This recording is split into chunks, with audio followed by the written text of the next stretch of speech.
నమస్కారం. వారాహి వైటీ ప్రేక్షకులకు స్వాగతం. ఈరోజు మనం మఖానా కాజు బర్ఫీని తయారు చేద్దాం. మఖానా కాజు బర్ఫీ తయారు చేసుకోవడానికి కావలసిన వస్తువులు: మఖానా, కాజు, ఫ్రెష్ క్రీమ్, పాలపొడి, ఇలాచీ, పంచదార. ముందుగా ఏం చేయాలంటే స్టవ్ వెలిగించుకొని కడాయి పెట్టుకొని మఖానా వేసుకొని మీడియం ఫ్లేమ్లో ఫ్రై చేసుకోవాలి. ఈ ఇంగ్రీడియంట్స్ అన్నీ ఒకటే క్వాంటిటీలో తీసుకోవాలి. నేను అన్నీ 100 గ్రాముల చొప్పున తీసుకున్నాను. మఖానా ఫ్రై అయిన తర్వాత కొద్దిగా చల్లారనిచ్చి మిక్సీ చేసుకోవాలి. ఒకసారి మిక్సీ చేసిన తర్వాత జీడిపప్పుల్ని కూడా అందులోనే వేసుకుని మిక్సీ చేసేసుకోవాలి.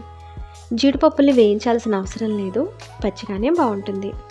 మెత్తని పొడిలాగా మిక్సీ చేసుకున్న తర్వాత ఒకసారి జల్లిట్లో వేసుకుని జల్లించుకోవాలి. తర్వాత మిక్సీ గిన్నెలోకి 100 గ్రాముల పంచదార వేసుకుని 8 ఇలాచీ వేసుకుని మిక్సీ చేసుకోవాలి. పూర్తి మెత్తని పొడిలా ఉన్నప్పుడు బర్ఫీ చాలా బాగా వస్తుంది. ఇప్పుడు మళ్ళీ ఒకసారి స్టవ్ వెలిగించుకుని కడాయి పెట్టుకుని అందులోకి మఖానా కాజు పొడి వేసుకోవాలి. తర్వాత 100 గ్రాముల పాలపొడి వేసుకోవాలి. తర్వాత మిక్సీ చేసి ఉంచుకున్న పంచదార పొడిని వేసుకోవాలి. తర్వాత 100 గ్రాముల ఫ్రెష్ క్రీమ్ వేసుకోవాలి. ఇది ఈరోజు పాల మీద తీసుకున్న మీగడ అన్నమాట. ఇది ఆ మీగడను కూడా వేసి కలుపుకోవాలి. స్టవ్ మీడియం ఫ్లేమ్లో ఉంచుకుని కలుపుకుంటూ ఉండాలి. వేడికి పంచదార కరిగి ముద్దలాగా అవుతుంది. ఇలా పూర్తిగా ముద్దలాగా అయ్యేలోపుగా ముందుగానే ఒక ప్లేట్కి నెయ్యి రాసుకుని కట్ చేసుకున్న డ్రై ఫ్రూట్స్ అన్నీ వేసుకుని రెడీగా ఉంచుకోవాలి.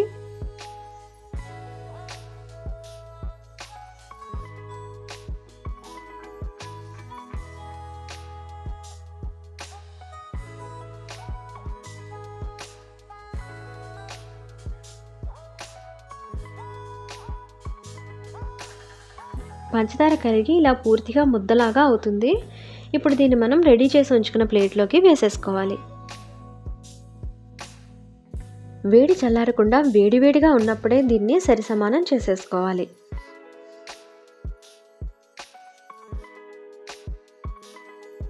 ఈ విధంగా మొత్తం మిశ్రమాన్ని ప్లేట్లోకి వేసేసుకుని సరిసమానంగా చేసుకోవాలి.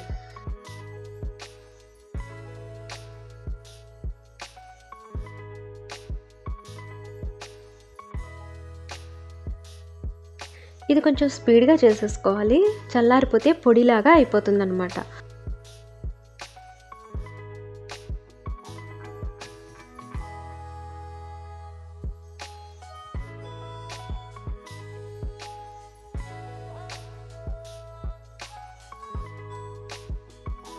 ఈ విధంగా పూర్తిగా పరుచుకున్న తర్వాత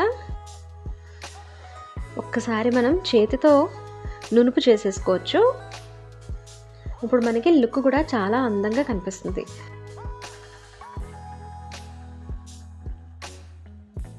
చేతితో మనం ఈ విధంగా కొంచెం నునుపు చేసుకుని చాకు ఉపయోగించి మనకు కావాల్సిన విధంగా ముక్కలు కట్ చేసుకోవాలి.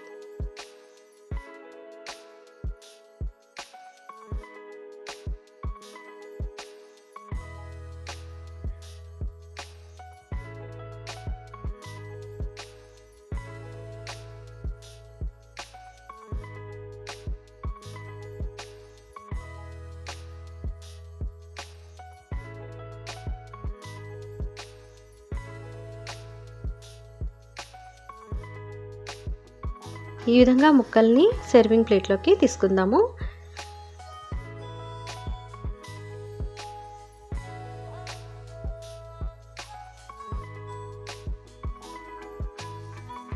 మఖానా కాజు బర్ఫీ చాలా టేస్టీగా ఉంటుంది. పిల్లలకి పెద్దలకి అందరికీ చాలా నచ్చుతుంది. ఈ రెసిపీని మీరందరూ తప్పకుండా ట్రై చేయండి. మరొక సింపుల్ రెసిపీతో మళ్ళీ కలుద్దాం. నమస్కారం.